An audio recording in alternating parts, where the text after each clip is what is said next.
Hello my little stars and welcome back to The Shadows Are Watching. This way, of course, is none other than Dr. Winnie Gaster's Romance Road. You guys hit the goal, so I'm going to set a new one. 10 likes on this video and we will go after said bad endings and the neutral route.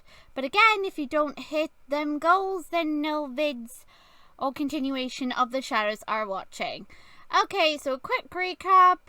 As you know from the same summary when it came to like Sciencetale, pretty much Mia's gone missing. Our job is to try and find our missing sister. Along the way we discover that every other person apparently is also missing. And it's all to do with a mirror. The mirror I'm going to call the Mirror of Shadows. A long time ago, a witch literally ended up getting herself involved with a less than pleasing individual, a lord who apparently couldn't take no for an answer. In fact, all of this is to do with a storybook, a grim tale of a witch who fell in love with a monster. They got together, they had kids, along came a lord. After all, you know, lords just come leaping out of nowhere. He fell in love with the lady. When she refused his approaches, he decided to ransack the village, force the woman out, drag her to his castle. Then he asked her 3 times and she said no all those times. He killed the kids, he killed the husband, and then he killed her. And in her dying breath, finally her magical powers of being a witch activated and she cursed everyone. And they all turned to stone and became shadows and a part of her malice and hatred.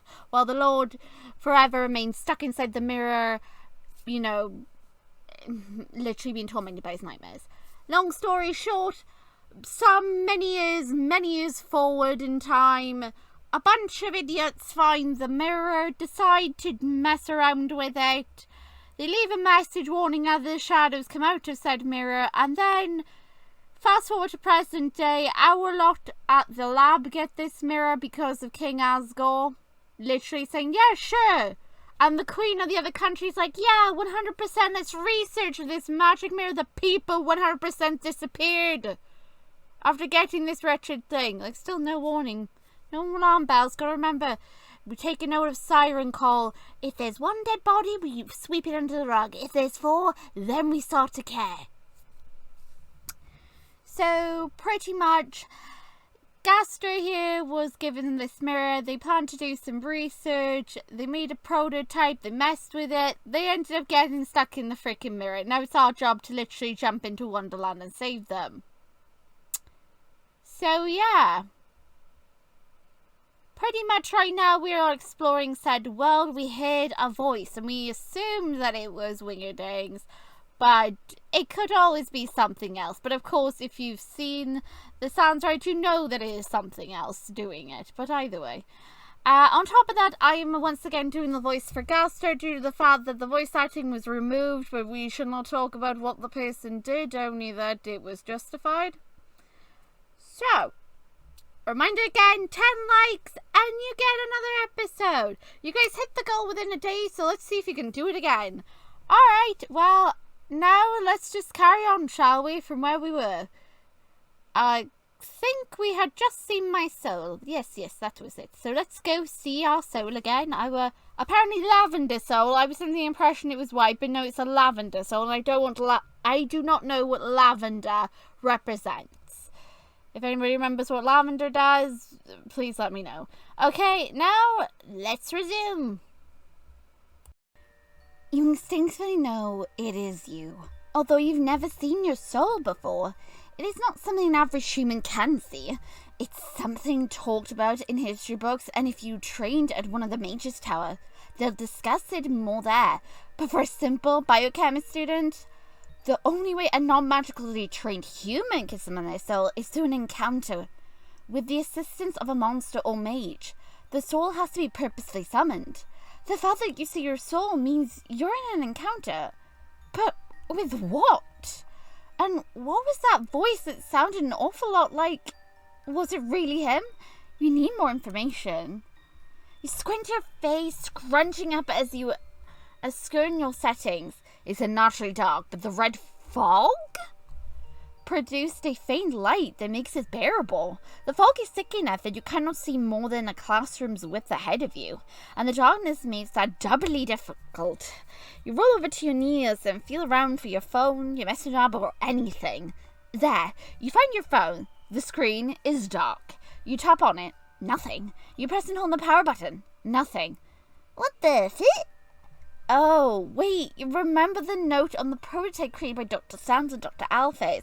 Dr. Sands said that the prototype was based on an EMP. You use the prototype, it stands to reason that any piece of electronics within radius would no longer work.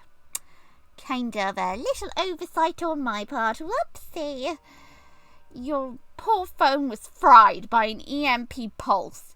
You won't be able to use it as a source of light.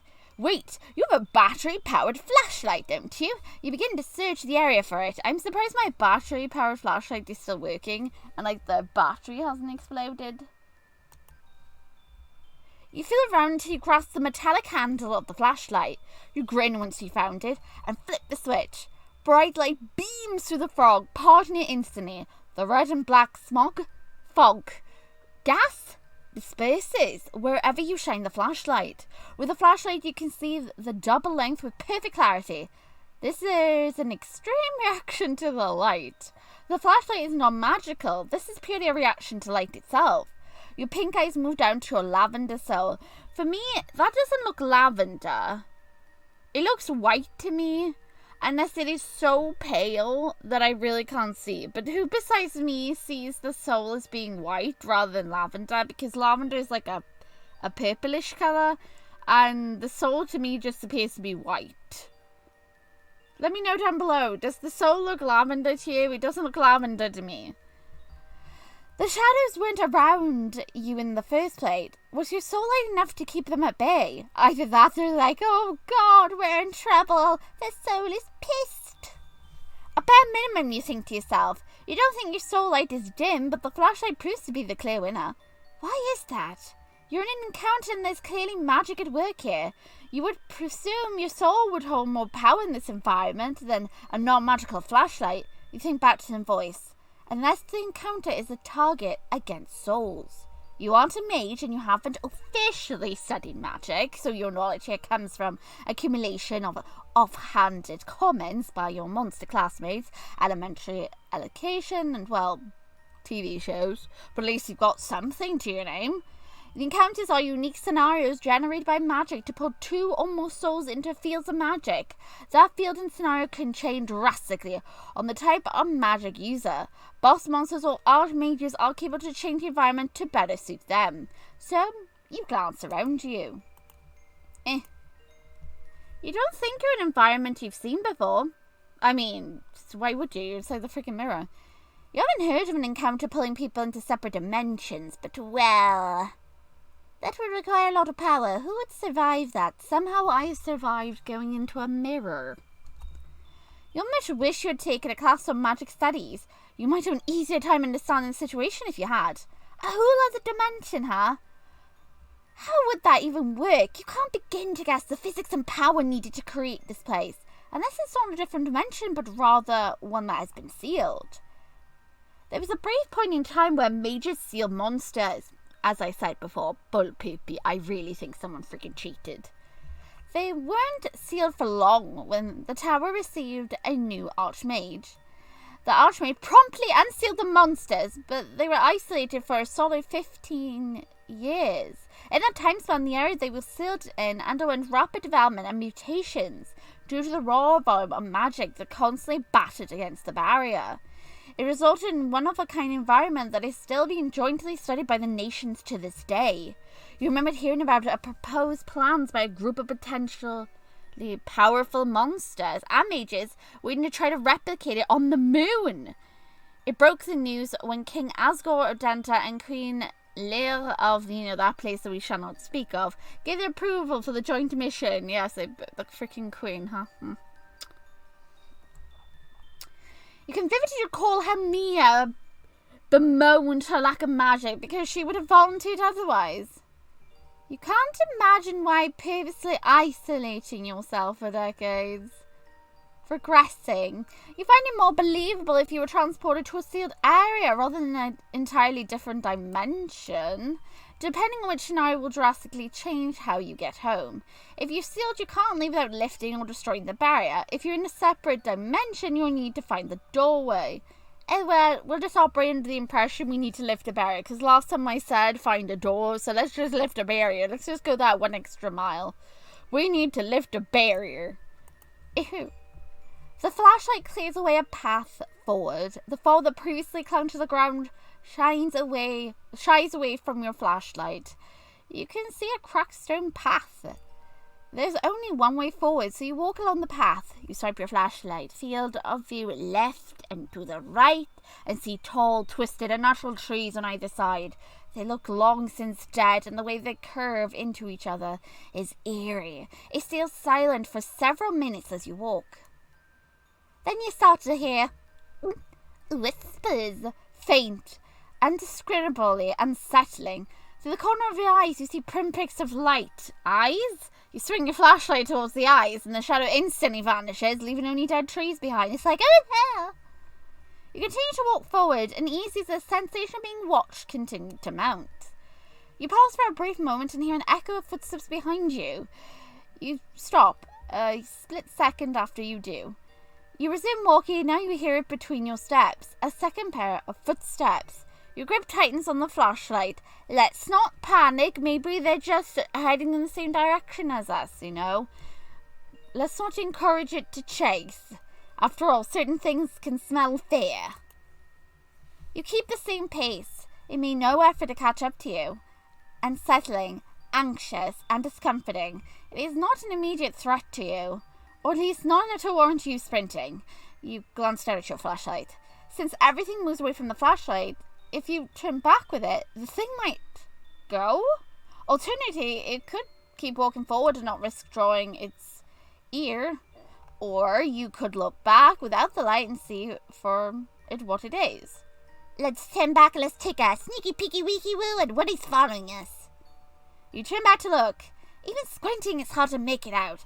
A type of humanoid creature with long limbs, fuzzy white eyes, and a cracked white mouth. It stares at you, and you stare at it. As you keep walking, it matches your pace like a shadow. It doesn't strike you as something very dangerous. You would have thought it was a type of monster, if not for the undefined outline. It has a mouth. Can it speak? Well, let's try talking. Hello, you say?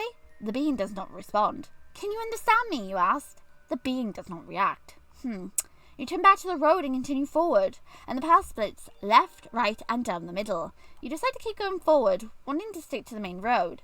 Minutes drag on as you continue, and then you see something in the distance. The path goes up, and at the top of the hill you are rewarded with complete silence. The whispers have faded into a blissful quiet. With your flashlight you can clearly see buildings at the bottom of the hill. Old buildings. Thatch roofs, old buildings, the type of things you see in the medieval movies or Renaissance film festivals. Shadows lurk and swirl around the corners, but everywhere you touch with the light, they shy away. Eyes peer from behind windows, and spindly creatures hover in the corner of your eye. They're scared too. You remain composed and move down the path before you enter the village. It is in disarray. Stony buildings with cracks in the foundations and walls lined with cobblestone paths. There are potted holes and splinters in the worn cobblestone. The thatched roofing has gaping holes in several buildings you see. Age has not been kind to this village. One storm would easily collapse everything, yet somehow it all still stands, as if against its own will. Or as if, pretty much due to a witch's curse, cursing them all for, backstabbing the family. There are statues of humans and monsters scattered around, some on the ground, some summoning round. The expressions are elongated, warped, and plainly carved with horror in mind. All the heads are turned to the south. You keep your flashlight moving around, constantly chasing away twitching shadows that try to come near you. You hope the battery will last.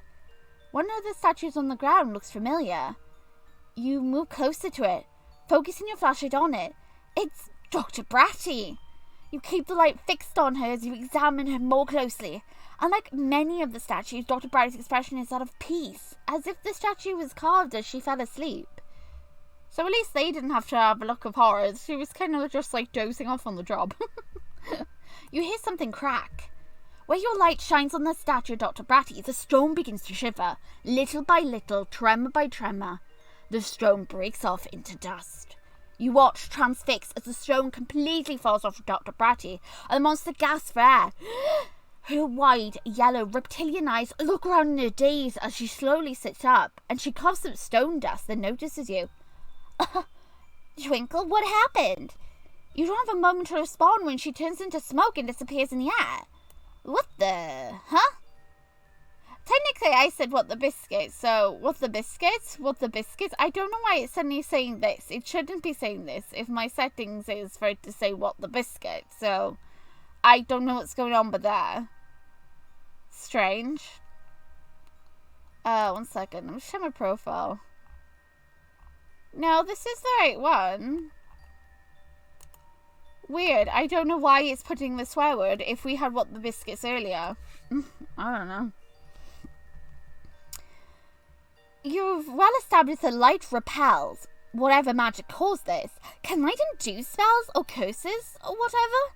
You glance around and see more of those shadowy entities loosely gathered around you. They keep their distance. Hi, you say uneasily to them. They do not respond. They do not respond. Those shadows attacked you in the lab, but not here. Out of fear of your light, perhaps? Your pink gaze moves to the other statues. You shine your light one of them, keeping it on their faces. It takes much longer to react than Dr. Bratty's statue had, but sure enough, you see it start to crack. It shakes. You watch the entity from the shadows, and they watch the light on the statue as if transfixed. When the statue breaks, an elderly woman collapses to the ground. She coughs up stone dust and looks up at you. Her wrinkled face creases into a smile as she breathes out whatever this means. I'm assuming it's a thank you. What? She fades into smoke like Dr. Bratty had. You don't recognize the language or the word, but her tone was kind, gracious. You turn your head to look at the shadowy figures, who continue to stand back and watch you. They make no move to attack. Are these your people, you ask them? They don't respond, but you think you're onto something. As you continue to walk through the village, you focus your flashlight on some of the statues. The shadowy creatures continue to amass on the edge, but none of them make a move to stop you, fight you, or even intimidate you. This place clearly has foul magic afoot. Light undoes it. Where the people saved go, you don't know. This is a whole new world. They might already be back home. You hope so, at least. When the path diverges to the south, where all the faces return, you go there. You can see that the main path will lead east, but your instincts guide you south. It is quieter than a coffin 6 feet under as you continue to walk. Eventually the path leads up cracked stone steps that wind up a hill. You climb them, and the figures climb behind you. You step over rotted roots from dead trees that line the path, and you sweep away the foggy smoke, the mist, whatever, that blocks your vision. At the top you reach a lighthouse. It is tall, white stone walls stand firm against the darkness. A massive moulded wooden door is built into its side. You try to open it, but it doesn't budge. Then you get the idea. You glance back at the shadowy people. You motion to the door, and then you step aside. The shadows surge forward like a swarm of locusts, which, at this point it kind of worked out, I guess they're grateful to me and they want my help, so I need to help them. They press into the door, completely ignoring you. You hear the door creak under the combined weight as a dozen of shadowy figures merge into an amalgamation with many eyes, many mouths, and many limbs. The door abruptly gives way, and they flow into the lighthouse and disperse. You enter the lighthouse and begin to ascend the spiral staircase. Its rails are covered in a thin layer of dust. At the top of the lighthouse, you see an old-style mechanism used to shine the light out. There are mirrors purposefully and expertly placed at many different angles, so all that is needed is a light source as strong as a candle. Yeah, but who placed that there? I really am curious. Who put them up there? You look down at your flashlight. It fits. Surrender your light? Yes. You place your flashlight in the chamber, and the light bounces off the mirrors, and suddenly you are blinded. You raise your arms to shield your eyes as you flinch away. The brilliant white light completely obscures your vision for several seconds until it fades away into something warm. It is not silent anymore.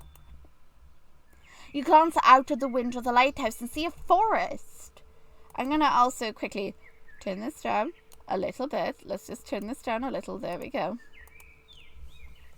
A living forest. No dead trees or strange red fog in sight. You look down and you see every statue fade away to dust. What shadows remain look up at you with smiles on their faces, and they're gone once the light touches them. Cured. You climb down the lighthouse, listening to the birds chirping in the breeze. The gentle sun warms your skin and you walk along the cobblestone path, and you glance around you as you do.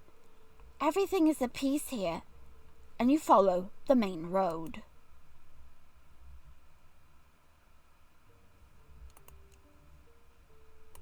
Why go out of your way for strangers? You jump at the sound of Dr. Wingerding's voice, and you look around, but you do not see him in sight.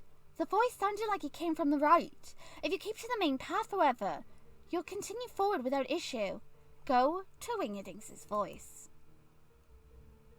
You go to the right. Is it really him? Your brow creases. Your right knee buckles as if all the strength had been taken from it. It's an instantaneous reaction that you're helpless to. You try to brace yourself for the fall, but arms wrap around you, long, skinny, and somehow familiar. You should not needlessly endanger yourself. Dr. Wingerding's voice is as soft as cotton as he murmurs in your ear. You fall further and further into the darkness, and your body weightless as it falls into his. Is it him? You hear rain. Your pink eyes look out the front door. You see nothing but heavy rain. The water pounds into the ground with such a force that it bounces off the concrete pathways and mists into the air. It is too heavy to even see the front gate of your university. You grip your backpack and perch your lips, and happy by the unexpected weather. You had to drop off a library book that day, or risk the fee.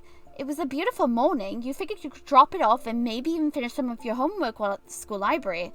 Hours passed with you consumed by work until you heard it. Soft rain on the library window. You packed up your things and moved to leave. If you could hurry fast enough, you would reach the university bus stop without getting too wet. Unfortunately, by the time you arrived, it was too late. You see nothing but heavy rain. As you glance at your phone, it tells you it is past lunch too. You need to eat soon, and there's no open shops in this particular building on the campus. Get wet going home, get wet getting food. Either way, you're gonna get wet. The sigh that escapes you is heavier than the rain. There is a light tap on your left shoulder, and you twist your head.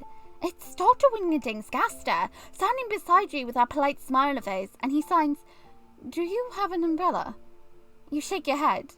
He signs, "Do you need to leave?" You're about to respond when your stomach gurgles loudly and your cheeks warm from the mild embarrassment as his smile stretches. Wingerding signs slowly and purposefully, "I was on my way to lunch after meeting with the headmaster. Would you like to join me?" Your surprise is evident on your face, and Wingerding's expression softens into something. Your chest tightens. "Sweet. I would enjoy your company," he says, as he offers you his hand, and you take it without a second thought. Oh my gosh. Whew. Okay, calm down, calm down. Oh my goodness, open your eyes. Again, I don't know why it suddenly changed to this word. It should be what the biscuits all the way through. Why is it suddenly saying that? It's not supposed to be saying that. Oh well. That's all you can think of as you stare at the bizarre new area. What the biscuits? This world is monotone, devoid of colour, except for your soul, which is supposed to be like a lavender colour, but to me, for some reason with my eyes, to me it looks white. I'm not sure if that's correct though. It probably is a lavender, but I blooming can't see. It makes matters more unpleasant. There's a strange fluid to the world. If you focus on an area too long, it blurs and begins to shift and spiral. The dark ground is unstable beneath you, and an unsettling fear that perhaps, just perhaps, if you linger too long in a spot, you may give way. You need to move, but where? All paths lead to somewhere, so you go somewhere. You stare at the lavender before you. Its light comforts you. You can do this. You take 5 steps and the area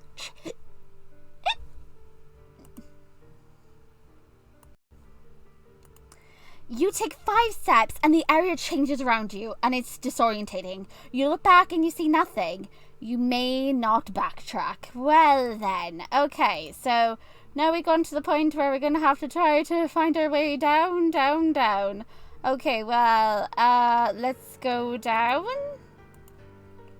You stare at the lavender before you. Its light comforts you and you can do this. You take 5 steps and the area changes around you. You see nothing, you may not... Okay, so what I'm going to do in this section here is going to skip over the part where we're pretty much just rereading the same thing and only read the sections where, like, stuff actually happens, okay? Great. There's a statue ahead of you. It's in the shape of one of those shadowy people, although this one has long ears like a rabbit. You wonder if, like the village, this statue needs light. You have no flashlight, and then you look at your soul. You offer the rabbit statue some of your light. You push out your soul in a silent offering. The light absorbs into the statue and it shudders and cracks. The lines along the statue race down. Abruptly the statue shatters and dozens of shadows surge forth. The shape of a rabbit monster forms in front of you and the white eyes stare into you. And you see a smile. It's gone along with the shadows. A piece of you has been permanently lost. Oh well, you know, giving up your soul to a random rabbit, it's fine. Now, let's see. We're gonna go down, down, and then to the right.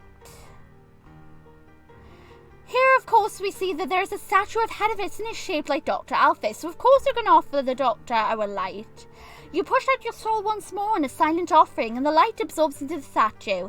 It shudders and cracks and the lines along the statue race down. Abruptly, the statue shatters and Dr. Alphys collapses onto the floor. A piece of you has been permanently lost and your soul aches.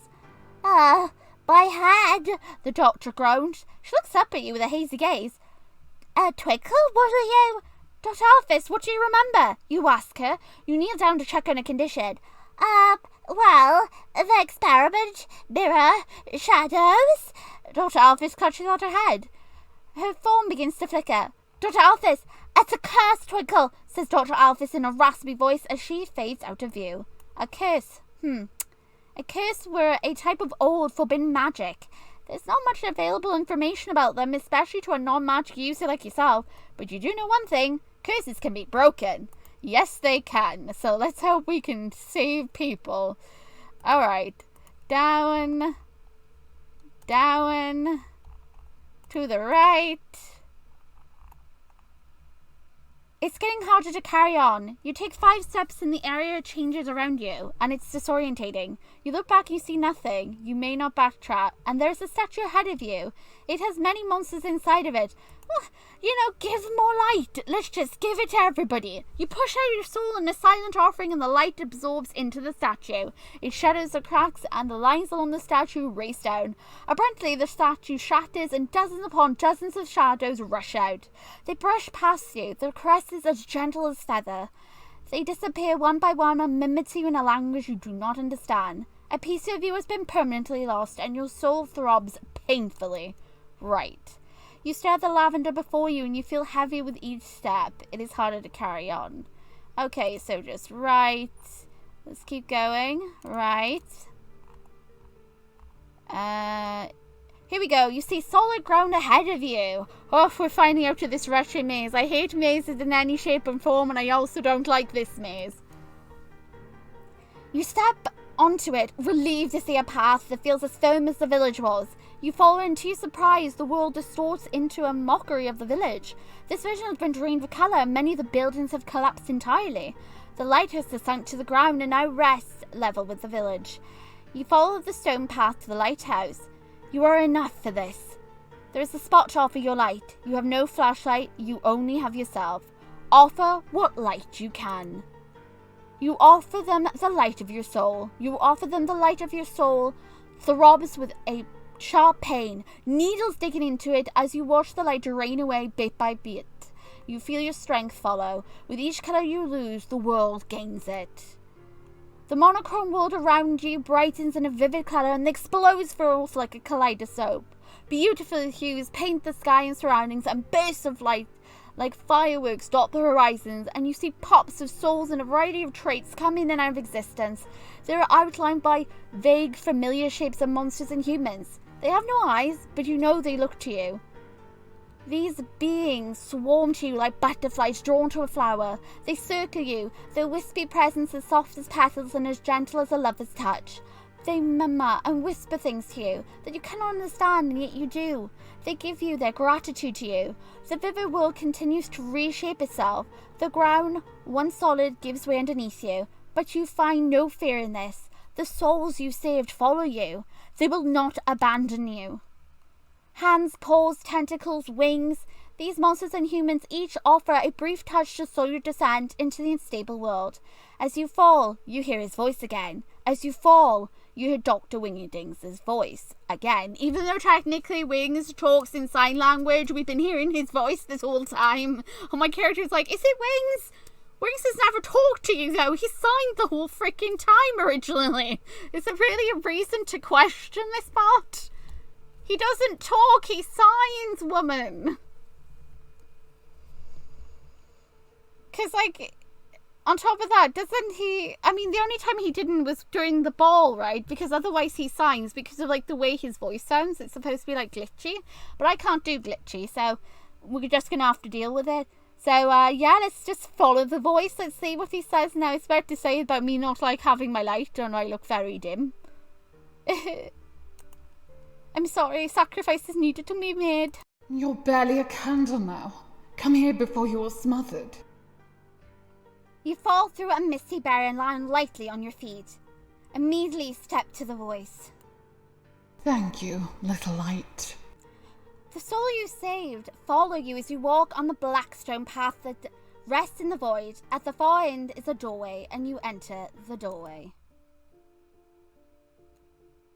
You are Wingerdings are seated on the couch side by side. This didn't happen. You're home, and you can hear Mia making something in the kitchen. You rub at your eyes, strangely tired. There's cotton in your head. Was the movie that dull? Wingerdings asks you.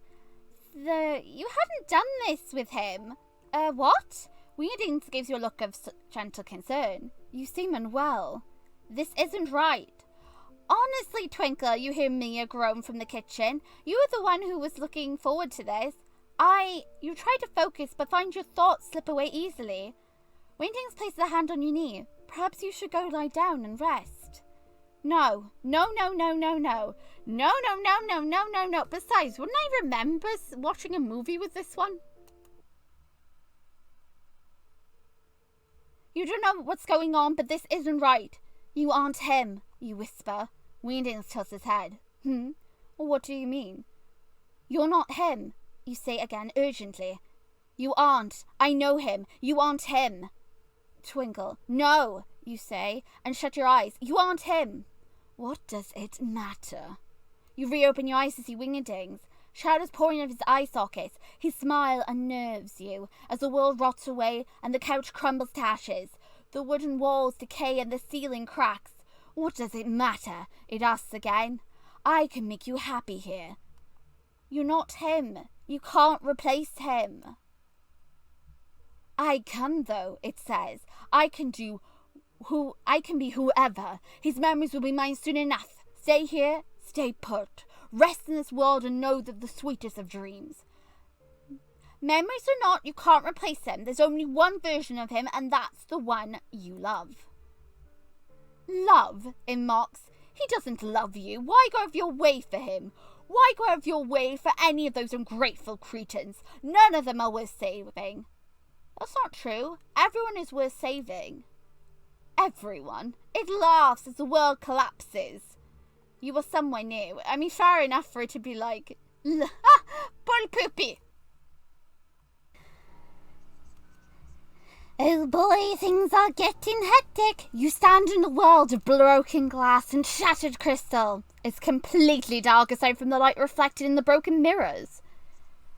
You look up and you see the vivid world you saved moments previously. It hovers in its own beautiful bubble of colour. You turn your head and you see the village in the distance, its own world encased in a separate bubble, and it's filled with life and light. The souls you saved hover in these worlds. You can barely make them out, but you can see them in the distance.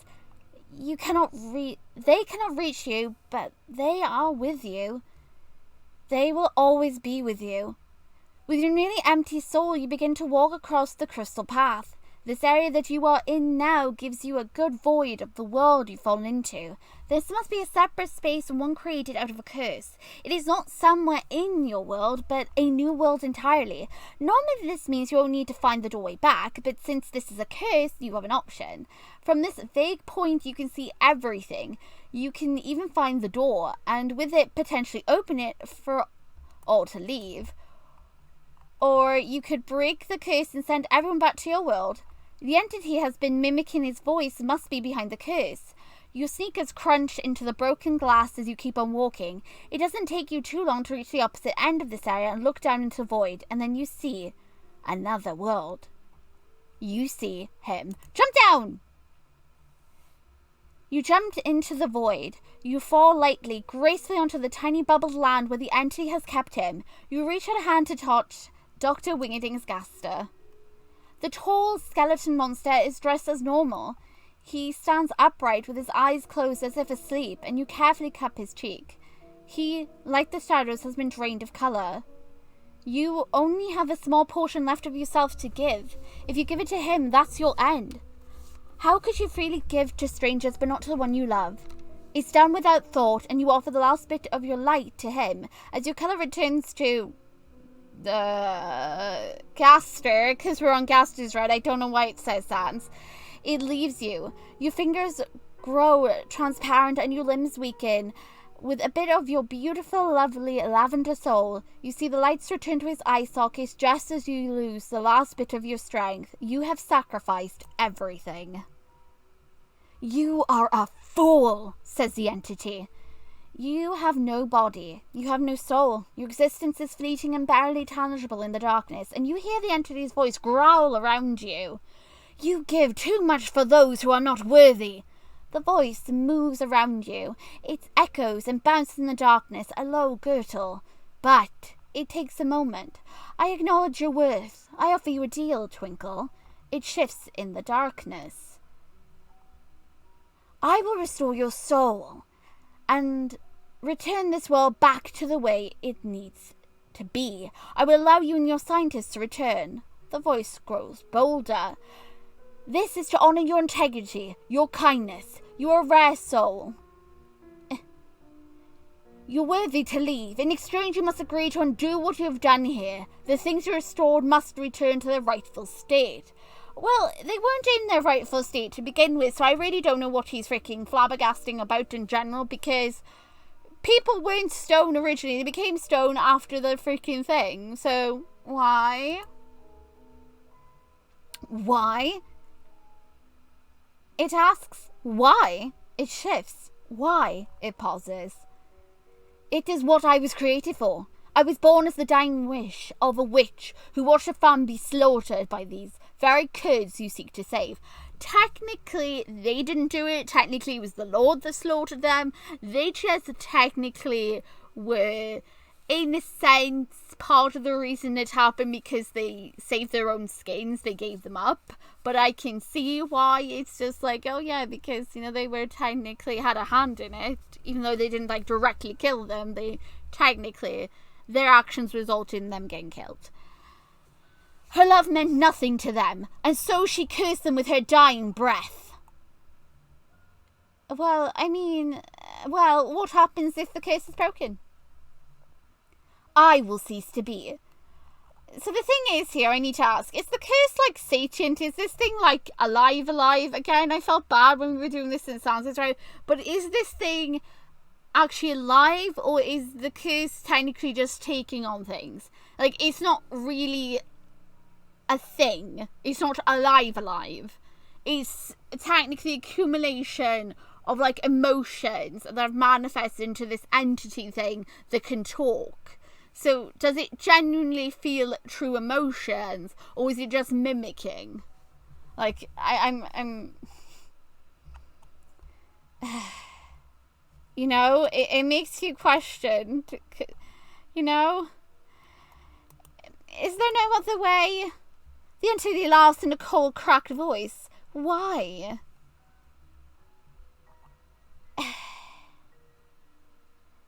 Everyone is worth saving. You said that before. You mean it. I'm aware.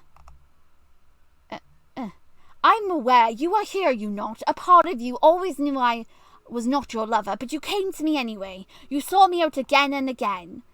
Well, yeah. You want to save everyone. Not everyone is worthy of that. You disagree. I am aware. You have no body to feel in the darkness, but oddly enough you feel a gentle touch across your being. They are not worthy of you, the entity says. The worth is not for debate. This isn't the point whether you think they're worthy or not. And on top of that, this figure shows that it actually has feelings, meaning we kind of kill someone. Hasn't enough time passed? Haven't they suffered enough? What more could an already dead soul demand? The entity cannot answer your question. You may return to your world with the ones you love, says the entity instead. Is that not enough? No. Not unless everyone is saved. Even the entity. Even though technically we don't save the entity. For every curse there is a cure. But the problem is, how do you save the entity? You may not be the one who has it, but maybe, just maybe your sacrifice will help the next person find it. That's all you can hope for at this point. And you hope the entity, along with everyone, is saved. And the entity falls silent. For every curse, there is a cure, it agrees, quietly. The witch laid it plainly out. If her love was not enough, then perhaps the love of another would be. You've shown that love. Meaning we just technically broke the curse, but we killed the thing along with it. Also, I have no clue why this thing is like, it doesn't want to scroll properly for me right now. The entity shifts in the darkness around you.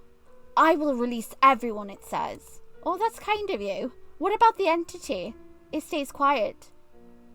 You would still die. You cannot live in your world without your soul. If that is what it takes. A soul like yours, says the entity, is one that the world sorely needs. There is an explosion of colour. Power surges through you. Pleasantly and tingling heat fills you from the inside out, and you can feel the entity's presence all around you as it weaves all magic. Colours dot your vision as your feelings return to your limbs.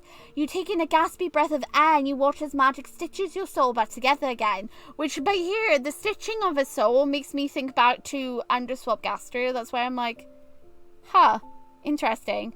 Shadows lace your soul with a delicate touch. With each stage made, you feel yourself renewed and the entity weakened. It would go this far. Because I think in the end, the entity started to love you. Because you're such a rare soul. You're the essence of, like, someone who didn't come there for, like, your own selfish needs. You were willing to sacrifice everything, even for people you didn't know. So for the entity who literally came from the creation of hatred, of wanting revenge, to see something so pure. Because again, all this entity has known being in this world is the malice and that burning hatred from its mere creation. And then to finally see something such as someone giving, you know, selflessly without expecting something in return, that it must have touched the entity. The entity could sense that you were something that was different, something that was new, something that needed protecting.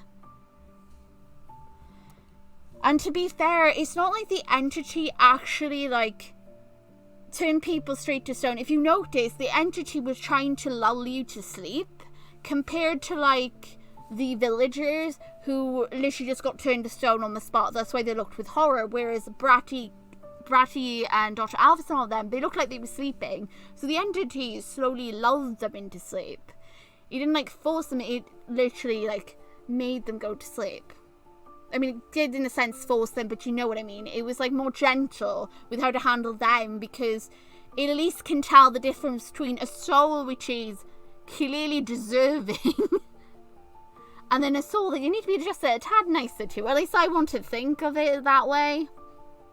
Because it is a stark contrast when you look at, like, how the stone statues were presented to us, that the ones in the village were presented with horror because that's when the curse first happened, whereas the others fell asleep.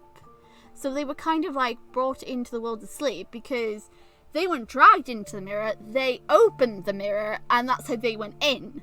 Because the experiment is what brought them there. I don't know about the others, though. I mean, except for the villagers, we know they got there, but like the previous lot that were like doing the digging and found the mirror, I don't know about them. The curse born is plain to follow.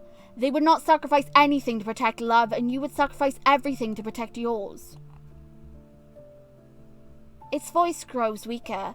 Every curse has a cure, and you are mine. Because finally, in this moment, it's finally concluded. The curse can come to an end. No longer does this entity have to go around and turn people to stone and do all these things. It can finally be at peace because you finally gave it what it craved the most to see, I guess, which is love. Selfless love. You are made whole again. Your body sags forward into the arms that you know. You look up to see Dr. Wingerding's Gaster. Even the void will not save that cretin when I get my hands on it. Dr. Wingerding's Gaster growls as he studies you in his arms. His white eyelids move to you. Twinkle, he says quietly, and the anger from before dissipates. He stares at you at a moment. Only a moment, and then he abruptly pulls you into his embrace and kisses you. It is a brief, firm, but passionate kiss as he holds you in such fever. It is as if he's afraid you'll disappear in his arms. Oh my goodness gracious me! You can only grip onto his lamp coat and savor the sensation till you're dizzy and lightheaded and from forgetting to breathe. He pulls away and presses his forehead against yours. I am deeply relieved you are whole, he says in a cracked voice. Twinkle, I do not want to waste a moment more in a state of limbo. I care for you. I have for years now. I want you, and I want us. Oh my goodness gracious me, he was just straight to the point, wasn't he? Oh my! Oh, well then, kiss him. I mean, he wants it. You kiss him. You wrap your arms around his neck, and he cups the back of your head. He keeps his other arms around your waist to press your body against his. It is dizzyingly delightful, and you can scarcely believe it. Years of pining have finally led to this moment. It is difficult to fathom, even as you continue to deeply kiss him. It is better than anything you could have dreamed of. Quite literally. He pulls away and presses forward against yours. I'm pleased you concur. I laugh lightly at that. I'm still in disbelief. Is it truly that strange? You're the Dr. Wingerding's Gaster, you splinter. And you're the one who's captured my attention. He quietly returns. You're a charming woman. You can't hold back your smile at that. He holds you close as the curse crumbles around you. Oh my goodness gracious me. I think Wings has got this hands down so far. He's my favourite ending thus far with the kissing for the boys in this one.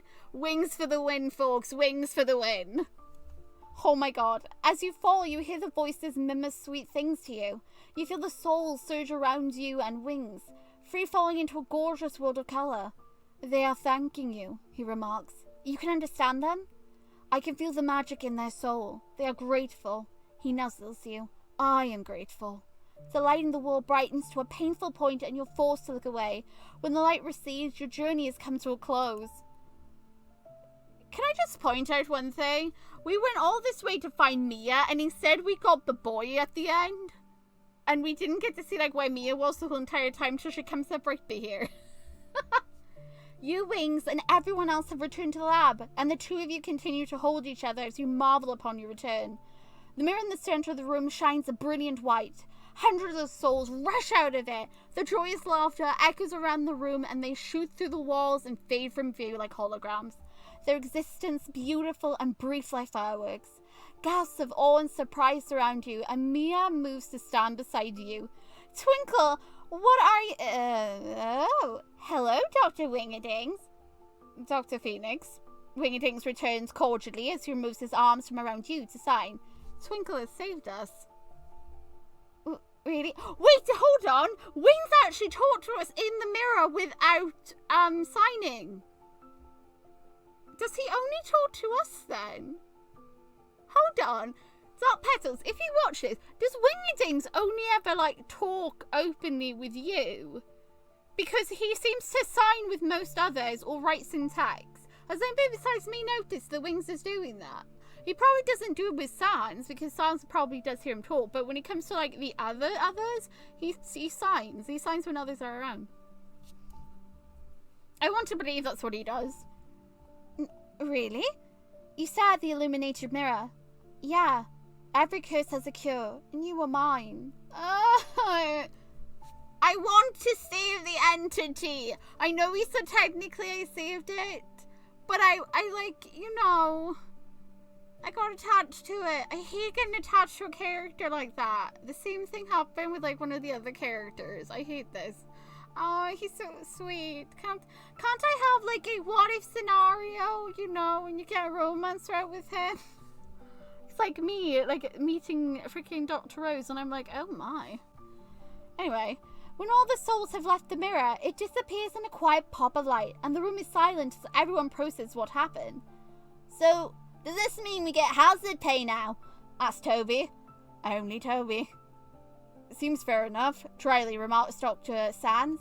Wingerdings Gaster's face becomes pinched. He sighs. We'll see full reimbursement from the Delta and that wretched kingdom appropriately. Don't be shy about expensing this out. I think I'm going to need the single most expensive therapist available, Dr. Bratty mutters. Sign me up, Catty groans. What a trip. This was not the experiment I was expecting to run, Dr. Alpha says. She looks to you. Thank you for the rescue. That's right, says Dr. Bratty. I remember seeing you there. You saved everyone. Dr. Wingerdings Gaster smiles at you. Well done. Great job, human, Papyrus says loudly. He moves to clap you on the back. He hits you hard enough that you stumble. Even I, the great Papyrus, was in something of a pickle. Followed-up question, says Mia. Do we get a vacation after this? All eyes immediately go to Dr. Wingerdings. He signs, yes, take one. He looks to you. Take a month. We'll charge the kingdom as part of the reimbursement. The group cheers and the scientists begin to converge around you and profusely thank you. Me and Sans stay close and Wingerdings briefly kisses the top of your head before stepping back. Mia notices and gives you a look that can be only described as a smug cat who just learned what the catnip is. Oh God, help me, my cat knows what the catnip is, and I can tell you, that is something entirely completely different than you should be concerned with. You clapped on the back and have your hand shaken several times.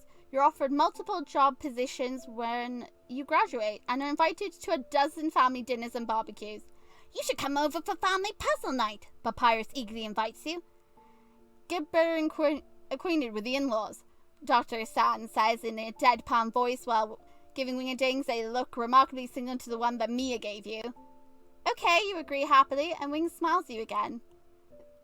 Does that mean I can start planning your wedding? Mia whispers to you, and you elbow her. Don't take this from me. I've been your biggest shipper for years. Oh my God, my sister is a shipper. She shipped me with Wings this whole time. Get in there, Mia. Go. Sans snorts quietly at that. Happy ending. A happily ever after with Dr. Wingerdings Gaster. If I don't get Mia, I need Mia planning us a wedding. Dark Petals, I need to see Mia's plans for how she would handle making a wedding for you and Gaster. Seriously. Also, damn, I loved that. I absolutely freaking loved that. I loved how forward Gaster was there. Ah! Oh no, the adventure is over. No, this means we gotta go bad endings. No! And welcome to the end of Gaster's romance route. I would like to state right now that, oh my goodness gracious me, that was well worth that wretched maze scene just to get that kissing one. Wings, you just shot up to higher up on my list of my favourite Wingerdings. Oh my goodness. Alright. The shadows are watching. We still don't have Papyrus's romance route or the non-romance / friendship route. So, in the meantime, we still have the bad endings to tackle. There's 11 in total, and apparently some get pretty dark, as well as a neutral ending. So if you guys want me to make that video, 10 likes on this video. Once the goal is hit, I will then bring you more of the Shadows of Watching. If the goal doesn't get hit, then that's just it. That's just the end of the Shadows of Watching series. I'll just assume you guys don't want to see more of it. Alright.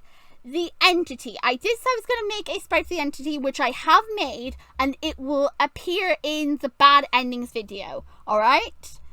And as well as I made additional sprites for Gaster and Sans, since we do get to see like a different version of them in this, where the entity is actually in control, or it's like how the entity makes them look. Okay. Well, I'll see you guys later then. Bye!